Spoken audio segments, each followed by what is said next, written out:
সেদ্ধ পিঠে করার জন্য প্রথমেই নারকেল কুড়িয়ে নিয়েছিলাম, তার মধ্যে পাটালি গুড় দিয়ে ভালো করে মাখিয়ে কড়াইতে বসিয়ে দিয়েছিলাম সিম আঁচ করে। তো এটাকে রানি চাড়িয়ে নিতে হবে। এরপর নিয়েছিলাম চালের গুঁড়ো, চালের গুঁড়োর মধ্যে অল্প নুন আর গরম জল দিয়ে ভালো করে মেখে নিতে হবে।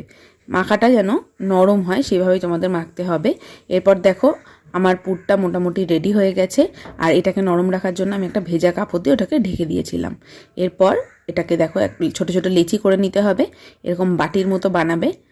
তার মধ্যে চামচ দিয়ে বা হাত দিয়ে তোমরা পুরটা ভরে দুটো মুখ আস্তে করে সমানভাবে জুড়ে দিতে হবে। তারপর তোমরা যে ডিজাইন করতে পারো, এরকম মুড়িয়ে মুড়িয়ে মা ডিজাইন করেছিল। তোমরা নানান রকম শেপেই করতে পারো এগুলো। তারপরে গরম জল বসিয়ে নিতে হবে একটা বড় বাসনের মধ্যে। তারপর দেখো এরকম পাত্রের মধ্যে রেখে চাপা দিয়ে দিতে হবে 15 মিনিটের জন্য। 15 মিনিট পর তুলে দেখো গরম গরম পিঠে ready. Thank you, bye by.